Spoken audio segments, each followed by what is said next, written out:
So many people are so scared of failing that they think, well, I've written a book, but I'll never show it to anyone.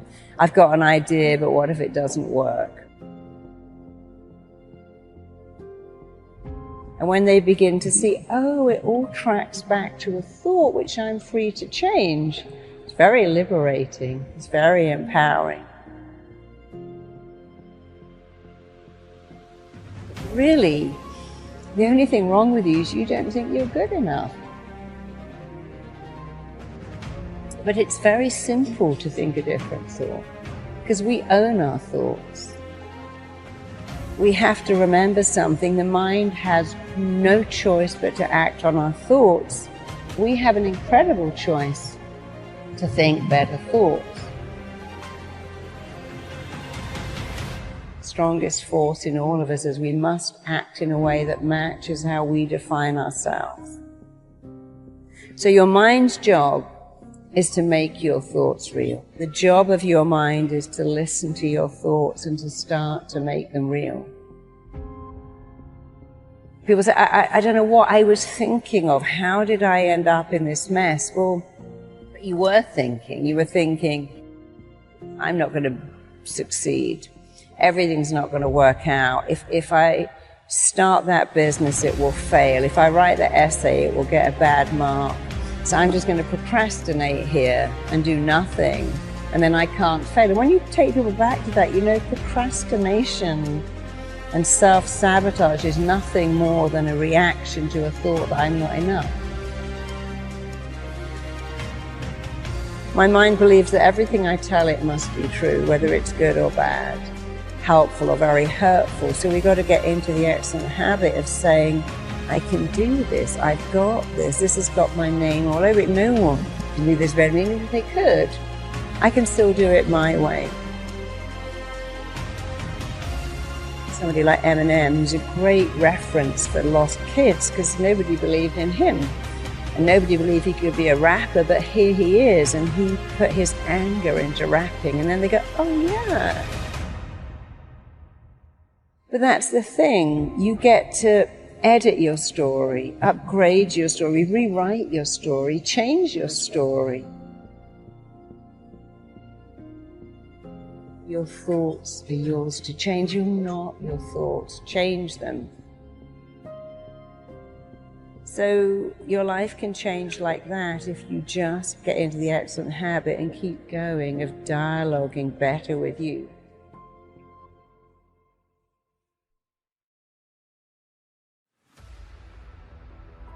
You can change like that. Can you change in 21 days? You can change in 21 seconds if you know how. In fact, you can change twice every day, first in the way you think and the second in the way you act. You know, your life can change immediately when you change your dialogue. And there are many people who've told you that. You know, I just stopped saying that. So we all get a choice. Oh, I'm such an idiot, I forgot. I got that wrong. But then even when you get something wrong, what did you learn? You know, a person who never made a mistake, never made anything, your mistakes teach you.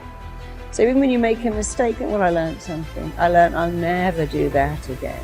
You know, occasionally when I'm traveling, I go, okay, we've forgotten our chargers. Let's always keep them in our travel bag. Let's always keep them there. When you make a mistake, it usually enhances your education if you learn from it.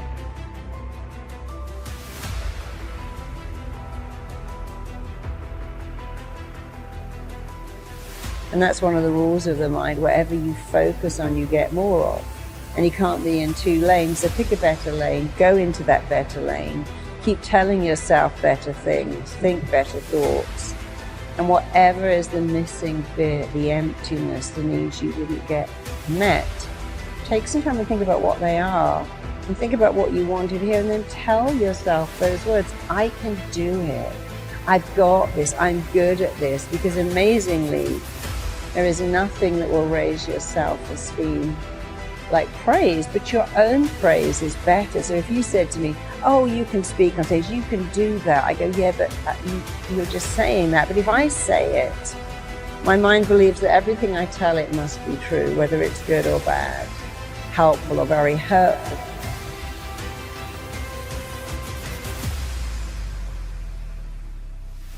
the words you want to hear, what I call the missing bit.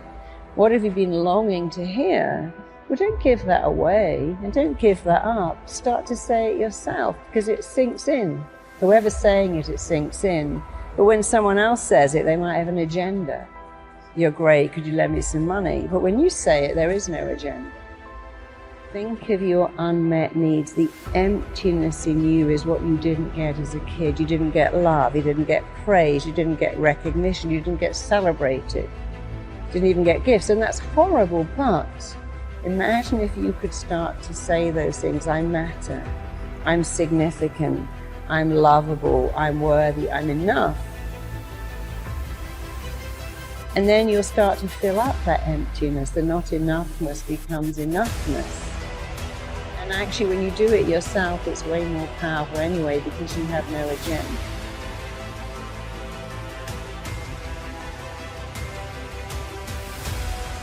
It all starts with a thought.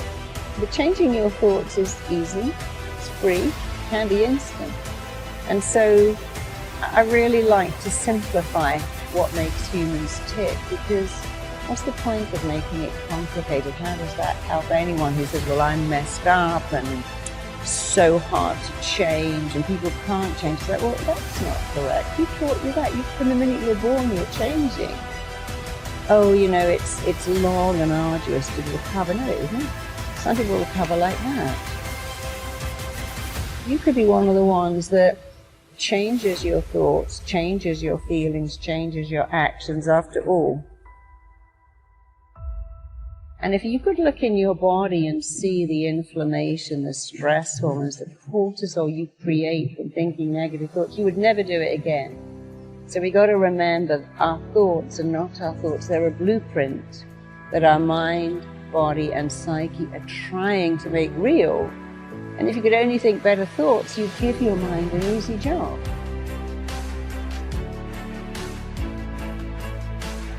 Your lovability's got nothing to do with the numbers on the scales or the numbers in your clothing label or the numbers on your bracelets or the number of your followers. So we get very consumed by the number. I need to be thinner, taller, smarter, better grades, more followers. And you've got to stop all of that and just believe that you're great, and you can be even greater when you stop defining who you are by what the numbers say. And so we all have a gift, and I think your challenge is find out what you love to do and become brilliant at it. And we've all got something unique that we can do.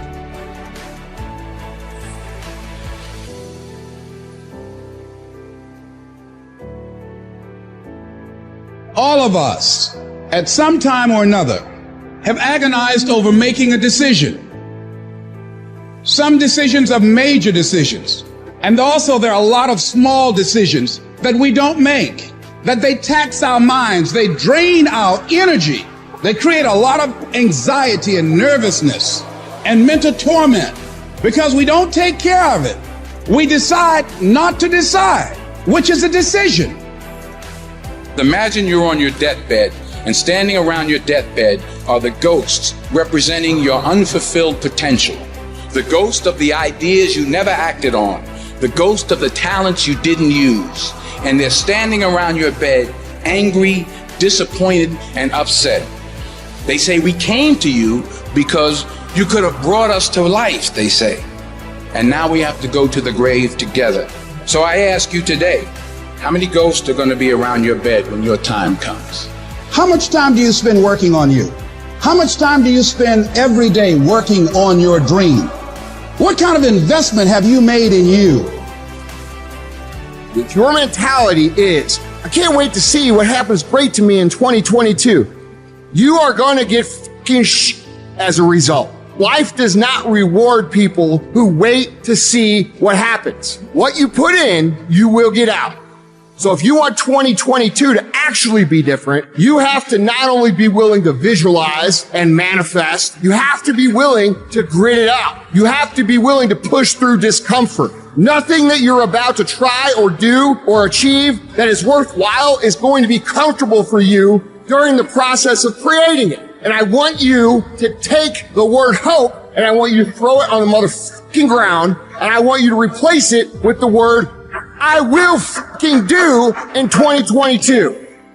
Woe be unto you if you go into another year and waste another year with the old mentality while somebody's in the hospital begging God for the opportunity that you have right now. You better step into this moment. You're only here for a short time. If you're not going to show people what's possible, who the fuck else is? Who's going to show your kids? Who's going to show your aunts and uncles? Who's going to show your fucking nieces and nephews? Are you going to fail those people? Are you going to buy into the narrative that you can't?